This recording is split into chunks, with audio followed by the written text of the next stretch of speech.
Welcome to Strip Cover Lit, where we squeeze the bigger picture out of literature. I'm Adrian Ford, and we're here for another writer's quote. Now, I want to make the announcement real quick that this is not only another video in the writer's quote series, the writer's quote playlist here on the channel, but also part of a two-channel event, as I will be posting a video here every day of the month, as well as on my personal channel.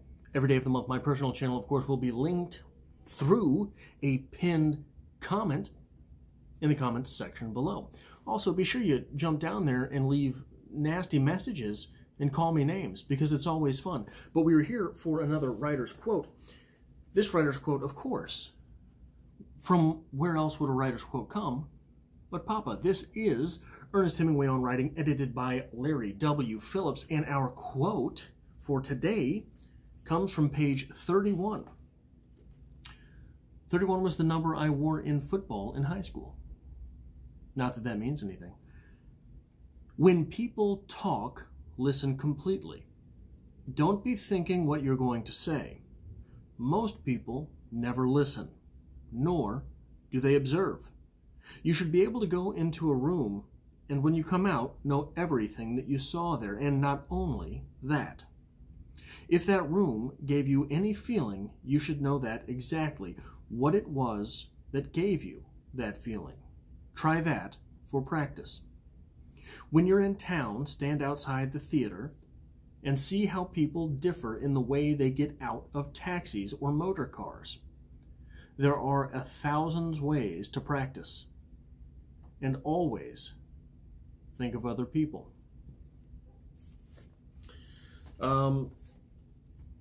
That last line, always think of other people. It is strange that every character, every writer has ever written, well, most characters people have ever written, I did read, again, but better on the channel. Most characters are a combination of two people. Some writers just write themselves. Most characters are a combination of you and someone else. It is a chimera of personalities. So the most that you can do is get just enough away from yourself that you start to get into someone else. The real trick there is trying to make that half you, half someone else person believable, real enough.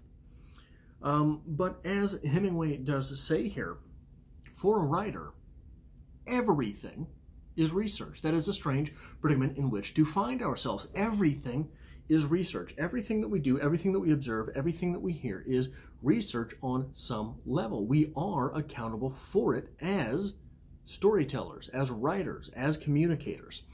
And it is interesting to think that we would... Is there any among us who would have it any other way? Would it be fun any other way? Would it be fun if it was not you regurgitating your childhood onto the page versus just making something up whole cloth?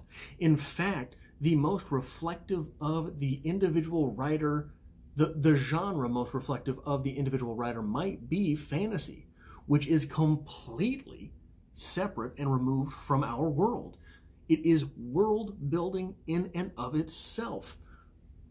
But from whence does that world come? That world comes from the fantasies of the writer.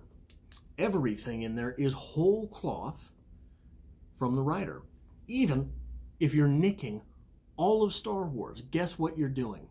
You're nicking all of Star Wars through those eyes that you saw it, to process it, to digest it up here, and then shit it out right there. But anyway, Hemingway here says that the best way to practice beyond writing itself, which is like game day, right? So if we're talking about observing and being mindful is practice, writing, the practice of writing, is game day. That's where we are playing our sport. That is game day.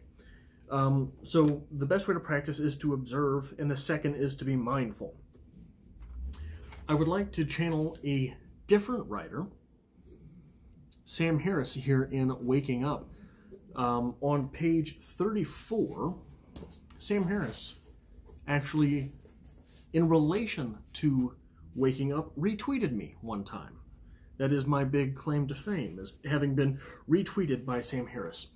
On mindfulness, Sam Harris says this: it is always now. This might sound trite, but it is the truth. It's not quite true as a matter of neurology, because our minds are built upon layers of inputs whose timing we know must be different. But it is true as a matter of conscious experience. The reality in your life is always now. And to realize this, we will see, is liberating. In fact, I think there is nothing more important to understand if you want to be happy in this world. But we spend most of our lives forgetting this truth, overlooking it, fleeing it, repudiating it. And the horror is that we succeed. We manage to avoid being happy while struggling to become happy, fulfilling one desire after the next, banishing our fears, grasping at pleasure, recoiling from pain, and thinking interminably about how best to keep the whole works up and running. As a consequence, we spend our lives being far less content than we might otherwise be. We often fail to appreciate what we have until we have lost it. We crave experiences, objects, relationships, only to grow bored with them.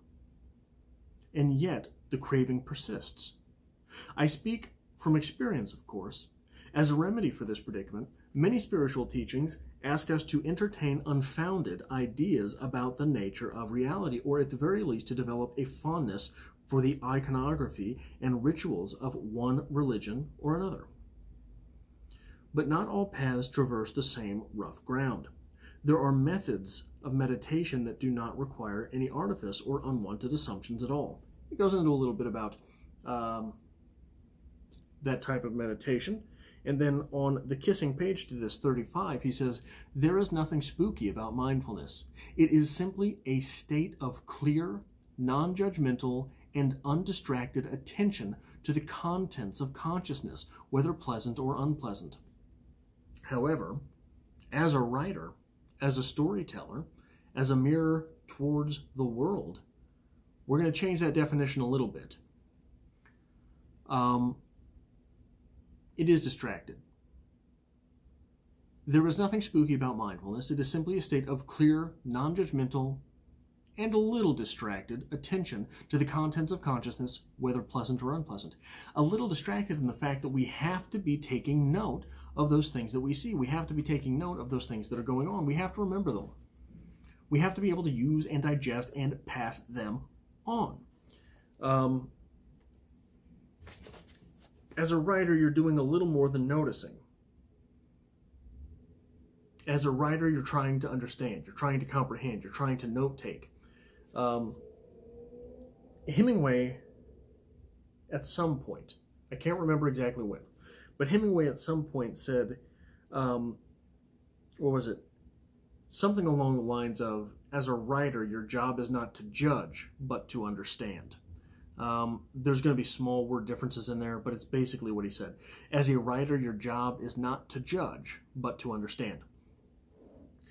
Because if we get lost in the act of judgment, what we're doing, so every character in our writing will be judging one another. Why do we need to put judgment on top of it? Our job, think of the most disgusting person you know. Think of the most abominable individual with which you have ever had to work. Don't you think that if you simply transcribed that person accurately onto the page, all of your readers would hate him or her as well? All of them would hate him or her as well. So if you go and you decide you're going to sprinkle some judgment on top of those things that you're putting on the page, all you really stand to do is make yourself judged by your reader.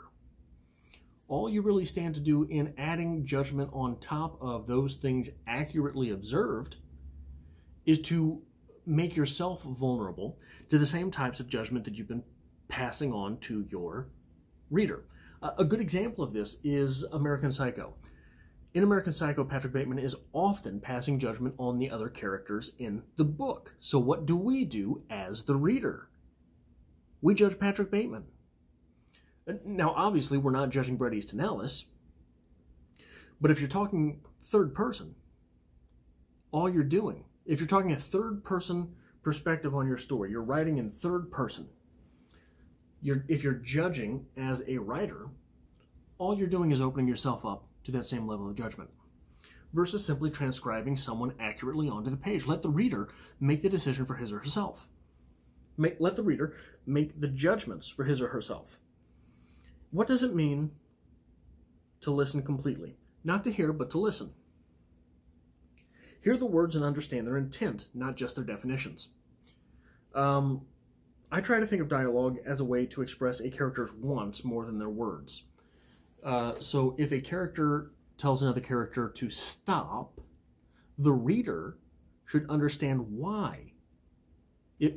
If Sally tells Jake, stop, your reader should understand why Sally wants Jake to stop. In fact, if you've done it well enough, if you transcribe that character well enough onto the page, before Sally talks, the reader will be sympathetic to her and want Jake already to stop. So I think that these are some of the things that Hemingway is saying in this quote.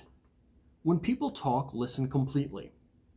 Don't be thinking what you're going to say. Most people never listen, nor do they observe. You should be able to go into a room and, when you come out, know everything that you saw there, and not only that. If that room gave you any feeling, you should know exactly what it was that gave you that feeling. Try that for practice.